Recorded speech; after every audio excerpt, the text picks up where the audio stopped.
Hey, welcome everyone. I'm delighted to welcome you to the last of our programs on necessary relevance, discussing the role of arts in society.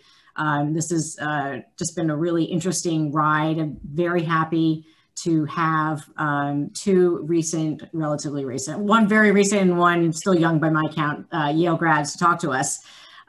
So let's start a little bit with, not to be doom and gloom, but the reason why we started this programs in these series was really to talk about what's going on in the arts industry. And since we have a lot of folks that are in major cities and a lot of Yale alumni and others who are either in the arts or patrons of the arts, and people were very concerned about, like, how are they doing and what's going on and who's moved online and how are they surviving and how are they dealing with the Black Lives Matter issue. And so we kind of went in that direction and spent some time with organizations. We even delved last time into, public art and what does that mean. So now we're looking more at the creative economy and some of the people who are actually in it. And by now, we're no strangers to the numbers. We know that there are really very few, if any, live performances. Billions of dollars of revenue were lost, not only of the economy itself, but also the surrounding support services, hundreds of thousands, if not millions of jobs lost. I saw a Brookings report that the highest area of job loss in the creative economy was 1.4 million. This is about 5 months ago. In the fine and the performing arts were the hardest hit. And with all that, we've had relatively limited government and other financial aid for the artists. So we'll talk a little bit about that and hear how things are going from those who are actually in it. So let's hear how their livelihoods and lives are going. But we do want to make this an open discussion. I want to give some time to Dale and Taric. But if you've got questions, this is a meeting format, so we're welcome to, just raise your hand or shoot a text, and we'll see if we can have you join in the conversation. But I want to turn to our two guest speakers here. Taric ZIAD, class of 20, is an actor, comedian, creative producer, and now I learned networker extreme. You may have seen him in our gala video that he did in a funny interpretation of the YANA mission. So that's still available on our website if you want to watch him. It was great. So Taric, let's start with you. Tell us, how are you doing and what are you doing? Hello. Yes, so I'm doing good. Thankfully, I am healthy and such. So that's nice. I actually have my second shot of the COVID vaccine on the 11th. So I'm very blessed. Everyone get vaccinated if you can. This is my blood. That's very important. But yeah, so I live in Brooklyn and I am teaching most of the time. I teach online public speaking and English classes. It's sort of, the equivalent of the day job that every artist out of college has to get, except I like working with kids. So that's been nice. So overall, doing well. And what about your kind of creative stuff? Let's talk about, like, what did you want to do when you were at Yale, and what would you love to be doing, and how are you kind of keeping with that? Right. So at Yale, I studied theater studies. So I graduated class of 2020 with theater and ecology, interestingly enough. But with theater, I worked on for my senior thesis, I had a show that I put together called Laughing at Crying Babies, which was my thesis production that I was working on. And I was definitely set on trying to get that out into the real world, but of course, COVID and the theater exploded. So now we've all had to find some interesting ways to get by with our performance. Thankfully, the YANA video that I did was a fun way to engage with that. And there have been some online shows that I've been able to do, which is nice. I was in a holiday, the exact title was Holiday Craptacular with the Brooklyn Theater, which was nice. And I got to perform in that. I've done some stand-up shows online, which is the new thing now. Stand-up comedy has gone online to varying degrees of success. And so it's all about finding, I feel like, how you can stay engaged virtually, it seems like. Are you able to get out and, I don't know, meet people, do distance performances? It's probably cold now, but... Yeah, distance performance is a very hot topic, actually, in the theater scene, the stand-up scene right now, because some people say, "Oh yes, come to our distanced stand-up comedy show," We have one open window. Otherwise, it's just a normal bar.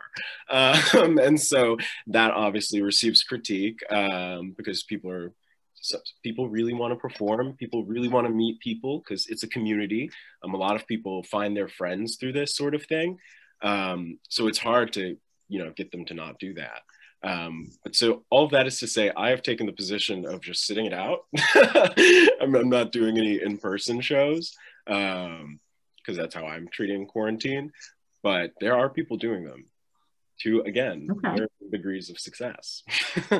How are some of your other classmates doing? I think we've got a lot of alumni. We want to know, we care, and especially those who maybe had theater studies or arts, music, things like that. If you're in touch with them, how are they doing?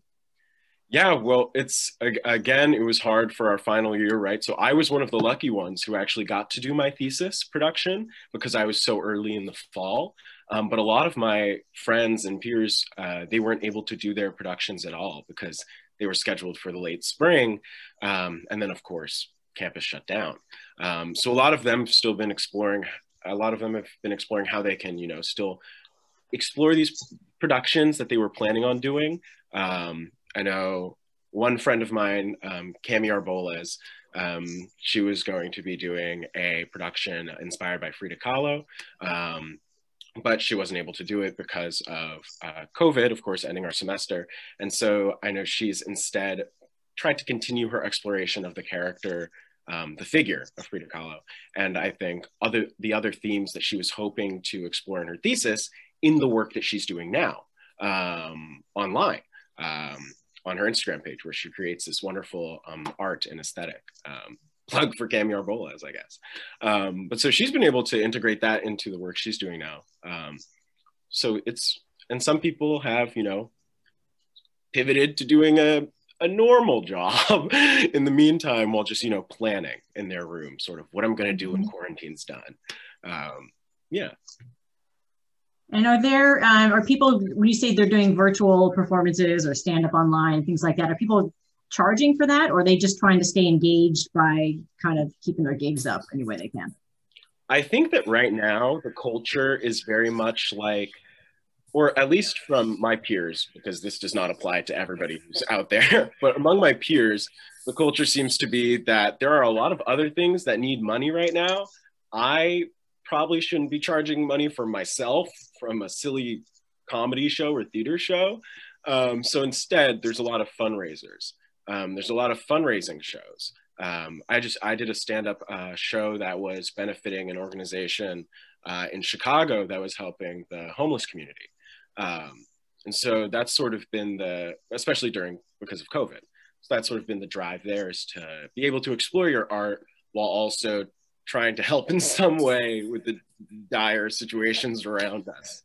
And you've been doing those for free? Yes. Yeah. Giving back. That's an amazing way. Right. Yes, I would not charge for that. Oh, that's good. Great. All right. I'm sure we'll come back and I'm sure people have questions, but thanks for sharing a little bit about what's going on with you. I want to turn to Dale Park, class of 03. Dale was one of the original drivers behind this YANA series about the arts and the role in society and who should be supporting it, and really pushing us as YANA as a platform and a network of alumni to really shine some light on what was going on in the arts industry and individual artists. It's obviously deeply tied to Yale's well-known spaces and professional schools. If everyone could just make sure you're on mute other than our speakers, please. So Dale, you've been in the private sector, but you've always had a hand in music and technology. Can you tell us a little bit about the New York Film and Music Foundation and kind of what you're doing, what it's like for some of the artists and musicians that you're in touch with? Yeah, it started almost as like a private sector project because I was, I was just actually working at Warner Music for a very brief period in Los Angeles, and I came back and there was a studio up the street on Fifth Ave, like on 37th, that we used to be downtown, called Chung King Studios, and they did a lot of early hip hop.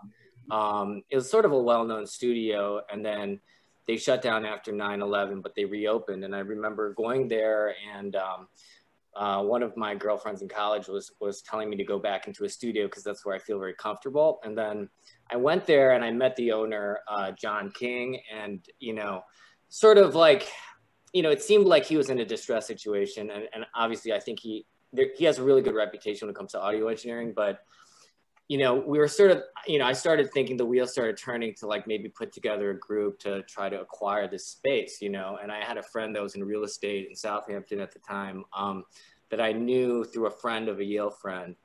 And, you know, we talked and we went through sort of the mechanics of it. And at a certain point, he was saying like, you know, if you want to open like a writing room, sort of like they had in LA, where people can just sort of like, you know, gather, write songs, you know, try to plug songs, you know, for synchronization or soundtrack opportunities, those kinds of things. Like, there's no way you can promise like a return on your investment. And he had done a lot of real estate too. So he was like, why don't you just make the whole thing nonprofit, you know? And then that way, people who are interested in the arts and supporting these artists, because they're not at the highest levels of the arts are very different. There's actually a real commercial opportunity there, and music at least. But I think when you're just starting out as an independent artist, like it's more of a charitable type of mission, type of like activity. And so he was like, why don't you just try to make this into a nonprofit? And we brought a few people in and a few lawyers, and you know, we actually you know, we did, I think, what was the 1023? And like we basically did all the filings and we got approved by the IRS. And so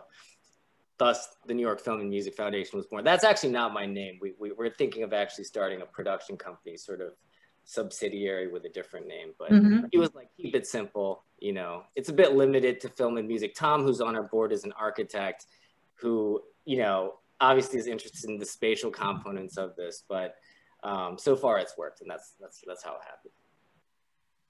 So what do you do? What's your actual interaction with, is it just the studio space that you give out some grants and things? I know you told me about, I'll do a little shout out here to Xavier Washington. Right, yeah. Has been one of your contacts. Yeah, no, it's really interesting because like social media is such a big part of like promoting oneself, and like there's on, you know, the attention economy, right? And then there's like the create. So one thing I learned about nonprofits and the philanthropic space is it's a lot of it has to do with measurability. Like it's a vast space that I wasn't really aware of. I mean, I read it like, you know, a few things. There's one thing in 2008, there was over $1 trillion in revenues in the nonprofit space. So I was like, wow, that's really big. I mean, Tom sent me this article about Peter Zumthor and LACMA, you know, it's a $750 million museum renovation they're doing in LA. And that's a nonprofit organization. Like, and I was thinking sort of the private sector, if you're doing a startup, like say you're a startup and you raise $20 million, that's kind of a big deal. You know, you could do like, you know, multiples and evaluations and those kinds of things, but $750 million for a museum that's nonprofit, it's an entirely different type of fundraising, you know, and it's interesting. It's almost like you have to change your mind state, you know, a bit just to sort of wrap your head around why this is tax exempt, why, like, you know, what the purpose of philanthropy is, which is basically what, for the love of man, I think is what it means, or mankind, philanthropos. And so like I did a lot of like learning about philanthropy, and I started realizing that, so the spatial component is super interesting, and Tom has been super helpful with that from an architectural standpoint, but because I think creative output is a function of space sometimes. You know, the space that the artist inhabits, right? To sort of borrow from of Tom's terminology. But there's also massive inequalities in the space. I mean, looking at like the independent artists, like these bottlenecks, and like a lot of people who graduate from these schools, these art schools, like, you know, there's so few slots and it's an all or nothing. It's like a winners take all type of kind of paradigmic system. And so, you know, you're really, and it's like I was talking about with society, it's like, you're either a celebrity or you're just a complete joke. I mean, not to put it super bluntly, and especially for things like comedy. And so like I spent some time like the William Morris Agency. I was working with clients, you know, and contracts and those types of things. But I've started to move more into like the structural aspects of this particular industry, the arts in general, you know, because you have these buildings now, like the Shed or LACMA or the Perlman Center, you know, beautiful architectural masterpieces. A lot of the donors are, you know, some of the, what do you call the masters of the universe? Honestly, some of the most financially successful people in the world, but they look at the arts almost as like a trophy investment of sorts. And so they appreciate the arts, but they don't really care. I mean, it's not like they're intentionally not caring about the artists that create the art, but it's more about obtaining the art, showing it off, like, you know, sort of presenting its value to the world and your ownership of it. So then here, I wanted to send this picture. Yeah. There's like, so then I was like walking down the street, there was like a dollar pizza place across town, and like, and then so I noticed this picture and I took it, you know, and it's basically, I don't know if you guys can see it, but it just basically, it's like. Can you open it and then you can share your screen for a second? Because I think it got blocked on mine. Oh, yeah, sure. Okay, yeah, 1 second. So in light of all that stuff, then I was like, here, so here's the picture. You know, a guy, I think he's eating a pizza for $1. It's like this kind of ramshackle, if you believe all musicians should be paid fairly. And so this is a completely different thing, the Recording Academy, right? Which is sort of like the SEC of the music industry in a sense. It's like sort of, well, I don't know. It's like basically with royalties and streaming now, it's completely, you know, complicated like payment structure, and you know, there's a governmental aspect to that with the Music Modernization Act. So that's sort of one of the missions, I think, of the nonprofit is sort of, yeah, we have been giving out some grants. You know, we're thinking about creating a production entity, you know, to sort of create content so that the artists can tell their stories, maybe not charging anything to the artist, you know, for these services, but, you know, retaining, you know, a percentage of the intellectual property that's produced, you know, through this vehicle that we can then use to like license to other sort of, you know, publishing companies or jingle houses or places like that, you know, as a collective. And yeah, and that's basically one of like the sort of like the missions of the organization. I mean, now that I know how to share my screen, I just wanted to like, so I was reading these reports that have been referred to me, and like, you know, this is like from like the Mayor's Office of Media Entertainment, you know, wrote this, I think in 2017. But one thing is annual wages rank among the lowest among the four, averaging $50,000 a year. But then they say, and there's an important caveat, it factors in incomes of megastars that earn up to $100 million a year. So this 15,000 is actually much lower, you know, because it's factoring in superstars. And it just shows like some of the inequality that, you know, I think is sort of an unsolved mystery right now still, you know, but is sort of, you know, has an opportunity for improvement and growth. And that's sort of what we're trying to do at NYFMF, you know, awesome. And YANA business has been super helpful with that, yeah. No, that's really, I love your comments and thoughts about this. And this sort of leads into my next question. You know, you guys can use things about what does philanthropy, philanthropos, and zeitgeist and stuff. And so you guys are wonderful epitomes of like the Yale graduate. And so let's talk a little bit. Do you think that what you did at Yale, what you learned at Yale, and maybe even having the Yale degree help prepare you or support you in what you're doing now and maybe what you hope to do? Taric? Yeah. So I think when I think of my Yale education, it's hard to divorce that from the people you meet at Yale and the connections that you make in that way.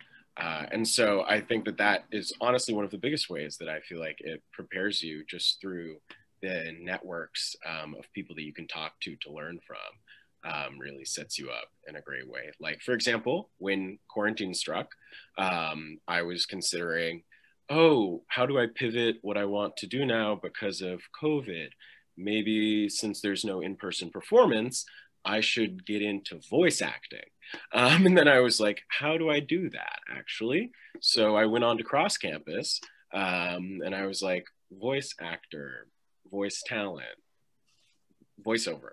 And I found some people, and then I just emailed them through cross campus. I was like, hi, could you help me? I know nothing about this, but it seems pretty cool. And just through that, I've met some really wonderful people who have helped me learn a lot and definitely furthered the direction of my career, or at least developed my interests further. So that has been a huge help for sure. Beautiful. Yeah. Dale, any thoughts? Yeah, definitely. I was thinking about that because I noticed you sent like it. You know, I think with the Yale thing, like it's interesting because like the arts are still a very sort of, it's tough. Like I have this conversation a lot. It seems like there's almost kind of an overlooked segment. First of all, like independent artists seem to be, you know, like the arts are almost like a small, like part of the philanthropic sector, right? And then within the arts, it's almost like it's dominated by these large, like cultural institutions that, you know, they have hundreds of millions of dollars. And it's almost like, you know, it's sort of like, so even within the arts, the independent artists are overlooked, you know? And so it's like this sort of, you know, this double oversight kind of thing.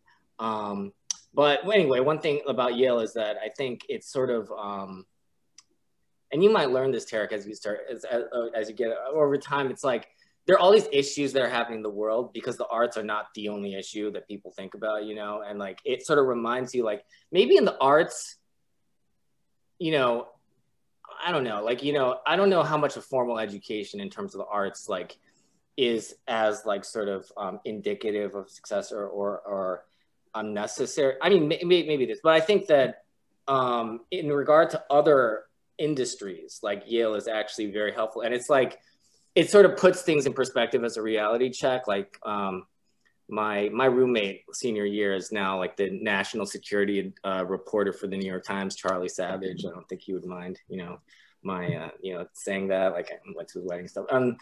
You know, and it's sort of like, okay, there's the arts and then there's like Homeland Security, you know? So it's like, how do you compare those things? Or like, there's another person who I think is like, you know, there's all this sort of activity going on, but I think he's like now like the attorney general, or maybe it's like the assistant attorney general of San Francisco. So you have all these things that you're seeing, and then you're like, oh wait, I actually know this person who's sort of making some of these decisions. So I think in terms of Yale is helpful in those things. I think within the arts, you know, I think there are people from everywhere, you know, honestly, but it's just, yeah, I think it's been helpful just in terms of like putting in the perspective, like, you know, like of the rest of what's going on in the world, like the rest of the world, you know. So that's kind of definitely. Definitely the education is not everything, for sure. I mean, there are plenty of people, for example, who graduate. Actually, there's a lot of people who graduate with degrees in theater studies from Yale and then do not go into theater. So really, yeah, it's all about your commitment and how actually driven you are to it. So I totally agree. Good, interesting. Let's talk a little bit about, because you guys this seems to be a recurring theme, at least for you, Adil, and I think it's going to help us when I'm doing an evening tea with the dean of the Indiana University School of Philanthropy, is a Yale, Amir Pasek, and that's the only school, and so this is great material because we can turn to him and say, what's really going on? How does this, you know, why is it this way, and what can we do to kind of maybe shift some of that? So if, you know, as we're thinking about it, and Taric, you're doing a beautiful job keeping yourself engaged and donating your time and your talent. And, you know, arguably you're getting some recognition for that, but you're not getting paid. And we're not like, you know, Dale, you can tell us maybe a little bit how things are done in other countries. You know, what's your take on whether there should be more government support, because either to even out some of these inequalities in the way, you know, the trophy museums and buildings and stuff, and there are all these individual artists out there. What are your thoughts about that, as far as not just private philanthropy when it's at like a big nonprofit, but other means of supporting individual artists? Taric, your own screen, so you can start with that if you want. Yeah, sure. I mean, absolutely. I think there needs to be federal support for the arts, especially just because with the way that it is now, the lack of, you know, infrastructured support that like anybody could, you know, theoretically depend on or apply to, or et cetera, just really creates obviously the bottleneck of privilege in the arts. Very much perpetuates the same sort of, you know, upper class or middle to upper class white Americans getting into the arts. And so funding, of course, would help that tremendously, just because that opens it up to underrepresented groups who don't have the same, you know, support systems. And so that would be so nice, of course, because philanthropy in and of itself, who gets the money that comes from philanthropy is also, again, a contentious thing, because there are also barriers there. Yeah. Do you have, this is maybe it's too personal, have you or any of your friends applied to some like individual, because there aren't very many, as I understand, you know, and I know that a lot of these places giving out grants, like you have to be a 501c3 or something like that. So, and I listed in our list of resources a few of these arts direct, funds. And I know O'Harris, the Yale playwright grad who wrote Slave, I forget the name of the play. Slave Play, Jeremy O'Harris. Jeremy O'Harris, thank you. Yeah. So I read an article about his, and he was making the same argument, and he's saying a lot of us who have done well, the ones who were the popular or creative popular and doing well, have trying to come together to help support individual artists. Mm-hmm. Did you know anybody who's getting those, or and then? Well, for Jeremy O'Harris specifically, I do actually. So he has been doing this wonderful thing with the money that he was given through some contract that is slipping my mind right now, to where he's been able to support various art projects that he is excited about, or he thinks deserves support or needs support. And one such project was actually just finished up, or is maybe still available online for streaming, actually, called Circle Jerk Live.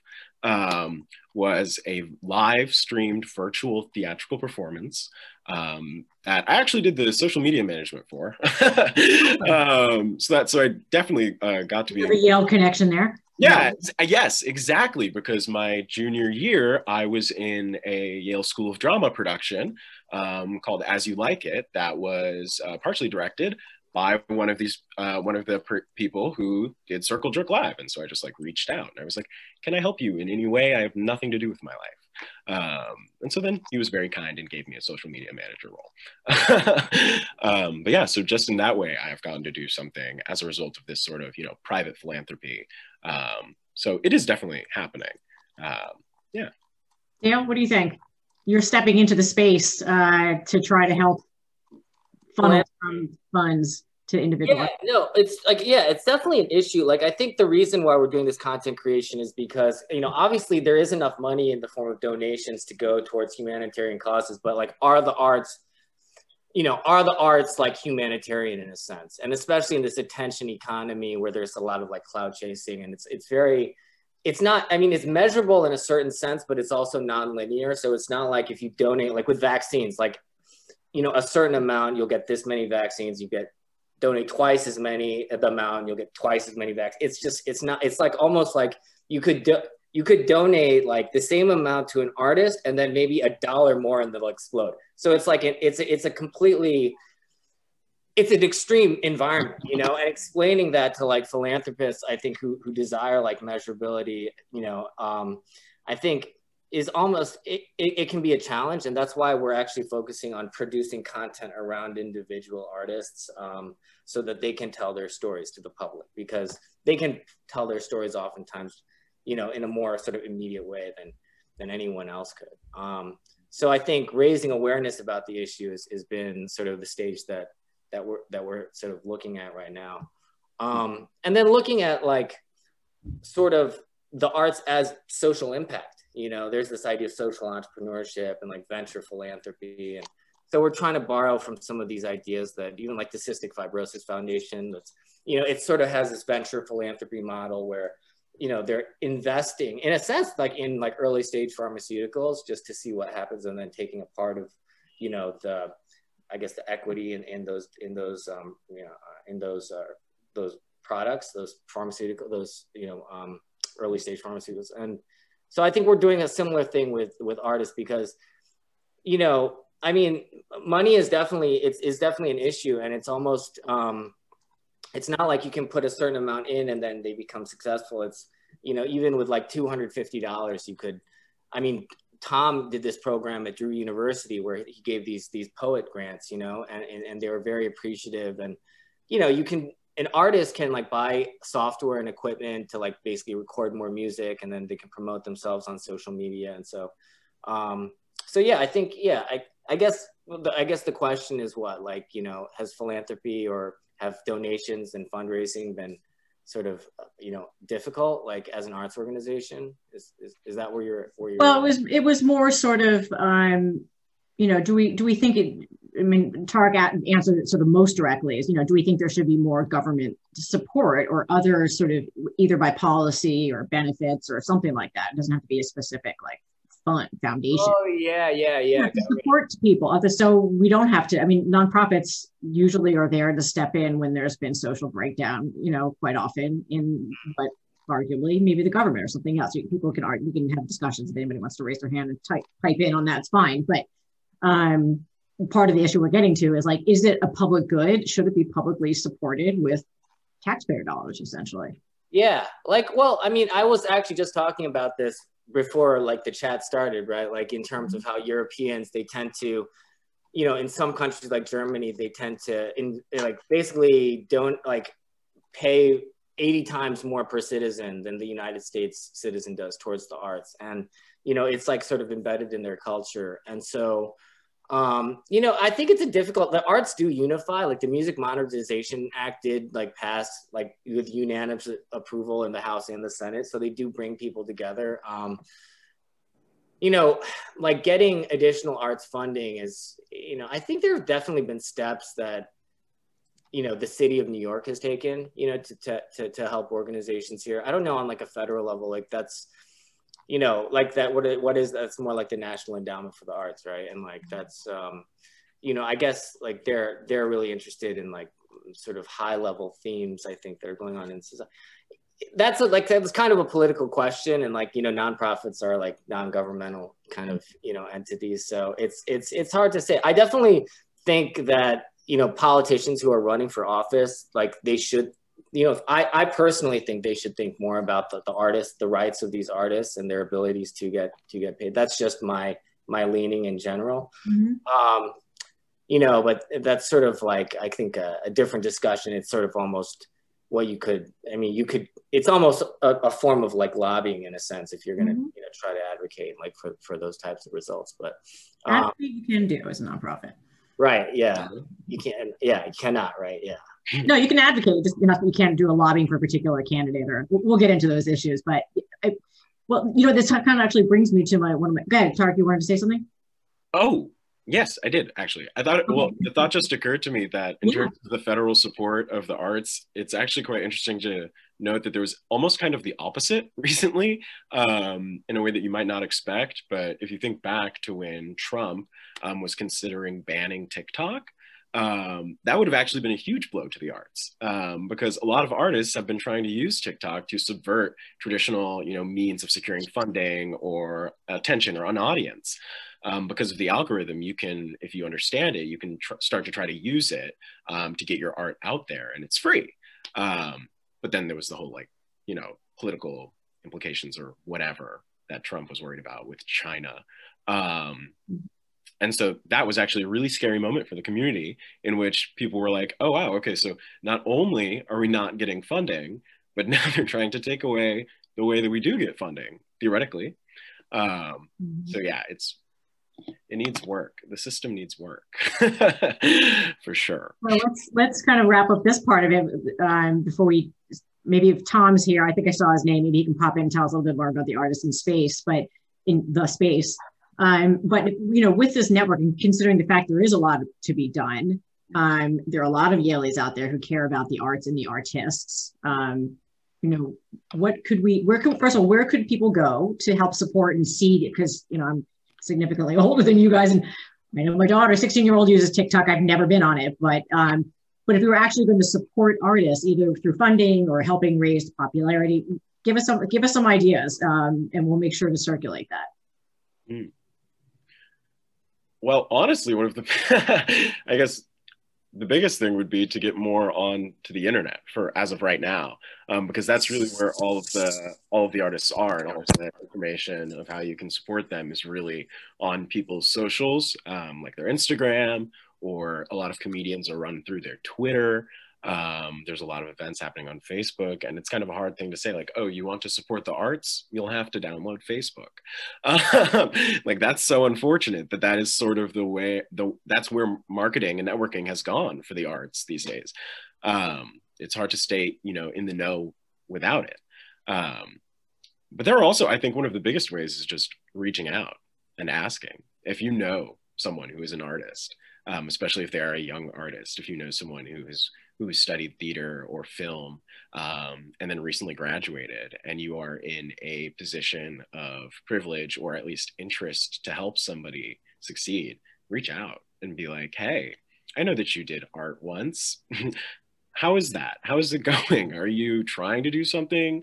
Like, is there a way we can support you if that's something you're truly interested in? Yeah, and you'd be surprised by what you. There we go. That's a good call to action for those who love supporting the opera and the organizations, and then maybe you can take a little time or money to help support folks like Taric and some of the people Dale work with who are out there. Are you guys getting any kind of Yale alumni or other kind of organized support in that realm? I mean, we're doing this panel now. You've got an audience. We'll promote it. Is there anything else that you're aware of that people are kind of, at least maybe those in comedy or Yale grads, theater grads, or something like that? Have you come across any of that? I mean, personally, I have been obviously using my networks from being in like whatever extracurricular groups I was in, right? I was in an improv group. I was in the Yale Exit Players. So I've been in contact with people who were in the Yale Exit Players. And it's been really nice to see how those communities can all come together to try to help people. Like even in my society, my senior society, on their Facebook page, the alumni were like, how can we support the class of 2020 in this unprecedented time? The unprecedented time. And so that was nice to see as well. And I guess also still getting the careers and networking PAM list emails is nice. I was worried at one point that they were going to remove me from those because I'd graduated. I was like, how will I know about anything? But yeah. Dale, any other sort of further thoughts? How can the Yale voice, the Yale alumni voice, support, advocate for these kinds of things, other than, if you want to add anything to what Taric said? Well, I noticed this article in Rolling Stone about basically places you can donate to like help struggling musicians. It's basically for the music industry.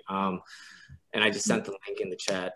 Yeah, I think Yale has been helpful with like Derek Webster at the career services. Like we actually qualify for this like summer grant program. So we've actually gotten some, talented interns to like, to help with like social media and just some of like the kind of current pop culture issues, and so that's been helpful. The Yale in Hollywood program. I mean, certainly, our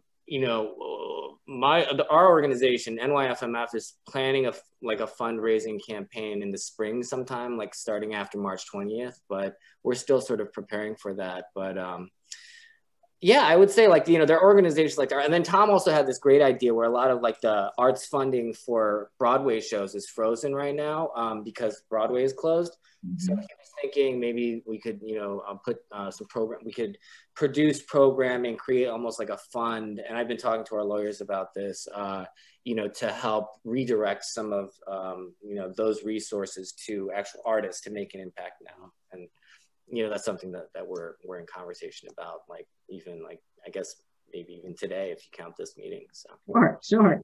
Right there. He's on our board of directors. So. All right, let me see if Tom, I want to invite others in the audience who have questions or want to kind of share their own stories. You can just let me know or raise your hand, or since there aren't very many of us on now, I think we lost some people over lunch hour. Feel free to send a question, or you can unmute yourself. And let us know. I mean, I hope we can all be in a position. Oh, here's a question. Do you guys ever know anything about Hire Artists? That website? You heard of that? Mm-hmm. Yes. So this is another one of those where you like post your profile and then it's like Upwork basically, right? Yeah. For artists. Yeah. Those websites are very helpful. I know a lot of people have been using them. I think it also becomes hard for especially recent graduates who do want to start like auditioning for things or putting themselves out there. A lot of these websites do charge fees, right? Yeah. To have a IMDb Pro account, that's a fee. To have a Backstage account, that's a fee. To have a, like, I forget the name for the voice acting one, but that's a charge, so there's all of those barriers as well. But some are free. Like I believe Upwork is free, but it's less targeted. It's less focused. Right. Harder. Okay. Okay. Well, there's some ideas, certainly. Maybe we could figure out a way to find out, what kinds of fee-based things are impediments to folks in the art industry to access other channels other than TikTok and Facebook or something. Let us know. We'll add that to our list of resources. All right. Someone asked a question about how can alumni help with access to technical assets? I know, Dale, obviously you're doing the production technical stuff, but web technology, I don't even know. There's all sorts of things. Go ahead. I think a really great. Oh, go ahead.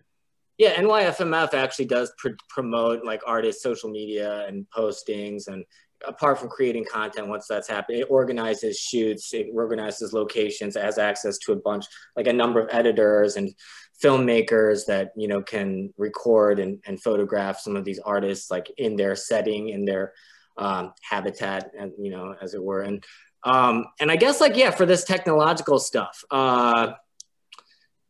When you say like web technology, we actually, we have actually one of AOC's web developers working on our website right now. I just got wireframes and they look pretty good. It's hard to say. I guess Handshake is definitely like a tool that you could use to try to find talent. If you have access to technical assets, I mean, technology is definitely a vehicle to get some of this content to these foundations and these philanthropists, through social media and so forth. So maybe maybe you can reach out to me, I'll put my email here.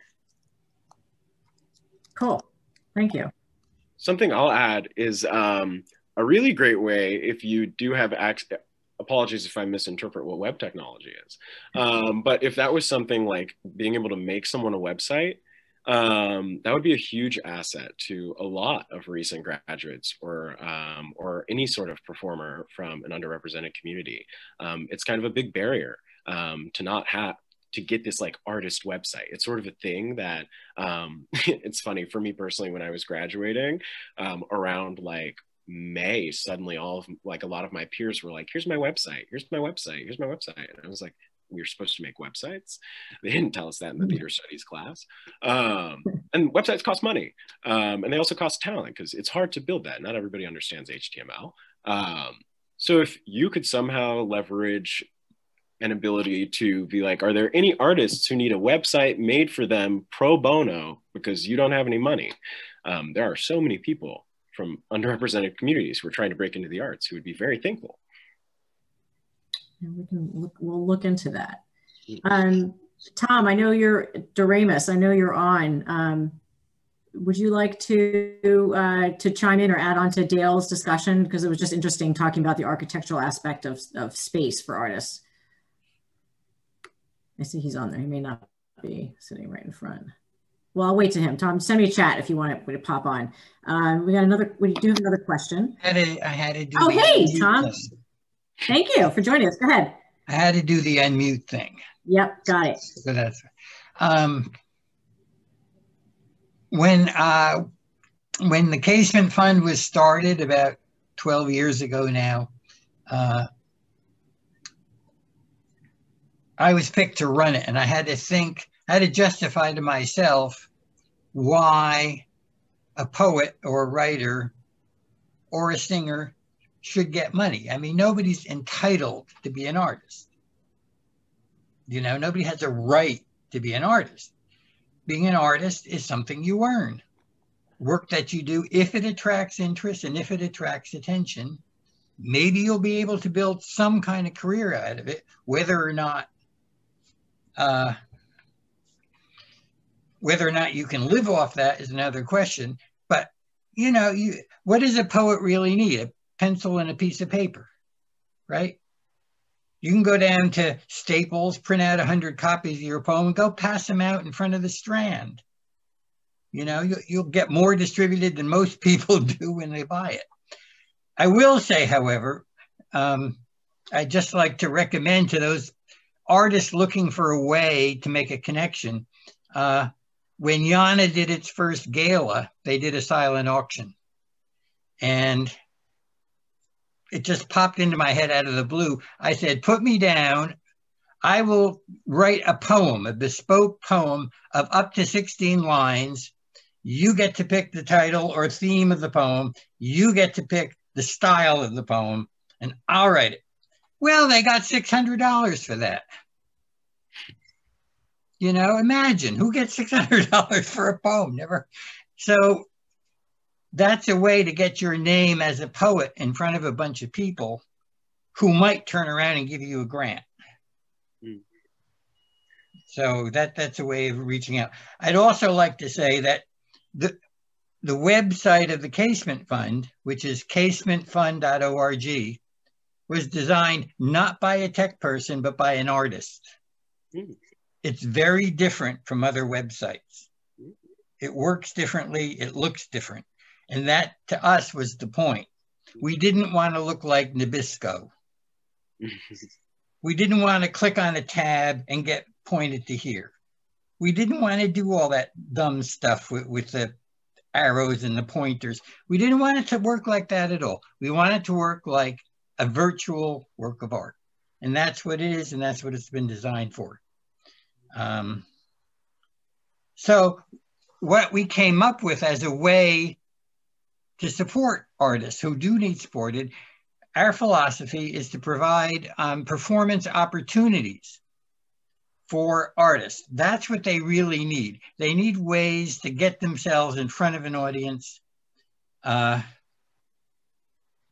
whether it's visual, whether it's an actual performance or a poet reading his poetry or selling his books. So we give, our money generally goes to educational programs where artists are teaching younger artists to be. Something's coming up on my screen. I don't know. Yeah. Anyway, so when the pandemic came around, right, everybody was thrown out of work because all the venues closed. There was no space. Where were the performances going to be? Yet everybody had their budgets. I mean, there are people who work for foundations whose job it is to give a certain amount of money out to the arts. They have to report to their bosses and to the board of that organization. You go to Ford Foundation, you go, you know, Rockefeller, they have people whose job it is to give that money out. How are they going to give their money out if there's no place to hold the performance, right? So we assume there's money there. There was a budget. It was approved. The funds were raised, right? There's somebody sitting there saying, how am I going to give this money out, right? We wanted to have an answer for that. So we formed the Arts Recovery Task Force as a special branch of YANA to literally go out and do anything we could do to find opportunities for performance. Now you'll see on the screen behind me something called Flying Cloud, which is a full-fledged theatrical performance, but it's designed as an outdoor walking, moving performance and procession to take place in Corlears Hook Park on the Lower East Side. It involves a history of that neighborhood. It involves all of the ethnicities of the local residents of that neighborhood. So it's a really New York-based program that we're hoping to find somebody to take a look at and move it forward into production. It would provide work for like 2 or 3 dozen artists, performers, composers, writers, if it goes forward. Now, I noticed that Governor Cuomo announced this program called Pop-Ups, you know, where different neighborhoods are going to have a theatrical event. And guess who's going to be in them? Sarah Jessica Parker and Matthew Broderick. Well, who the hell needs them? They've got plenty of money. That program should be supporting local artists. You know, people who aren't millionaires and don't have big series and celebrities. So this is the problem with some of the things that go on in the city. So we're trying to promote a new thing for new people in an entirely new way, because think of what's going to happen to the audience. Even after there's a vaccine, people are going to think twice before they sit shoulder to shoulder with a total stranger in a confined room for 2 hours listening to a performance. They're going to think twice about that. because that's an infection machine sitting next to spreader them. event, yeah. And there is no way, there's a lot you can do to disinfect auditoriums, but nothing when somebody is that close to you for that long. There's really nothing you can do. So we're in this for the long haul. Well, find some creative ways to work around people it. aren't going to be quite so prone just to run off to the theater anymore, to run off to a club. They'll go if there's something special or they want to hear, but they're going to be a little resistance to it. We should expect in the future that the world has changed for live performance. And at the same time, on Dale's side, the things you can do with production these days and the ways you can virtually make a performance are so much better than they used to be. I mean, a composer could basically write the whole symphony himself or herself using music software, and it would never have to be played because they could make it perfect. They could make it sound exactly the way they want it to sound. And then what's the point of playing it? Interesting concept. You know, the composer can make the thing directly. They used to be like architects. They didn't do things directly. They wrote the instructions for how to do the thing, which is what architects do. We don't build the building. We give you the instructions and you go build the building. And that's what composers used to do. She's like, here's the music, you go play it. Well, they don't have to do that anymore. It's an interesting perspective. What happens to the individual musicians if you... Well, there you are. So what's going to happen to live performance? To the uncurated voice, not just the unamplified voice. Because voice, if you study voice, you're spending 4 years, 5 years, 6 years developing a kind of sound that's going to carry in the Metropolitan Opera. But you're not going to get 5,000 people to sit in the Metropolitan Opera. Plus, it's dangerous to sing. Choral singing is dangerous. Now, yeah. Now, we have discovered, well, it always has been. We've just discovered it. That's how you get the flu. That's how you get the colds. So what's going to happen? Sounds like that? So what we would like to do at the Casement Fund, and I think through the Arts Recovery Task Force, is to promote new creative ways of the importance of vocal and wind music to be played in person. See, there are opportunities on the technical side for a whole new kind of art based on what you can do technically through streaming and video, and that. It is definitely changing things. And if you look at the Casement Fund website, you'll see. But we've already got some interest in that, Tom. So well, there's something new on the other side.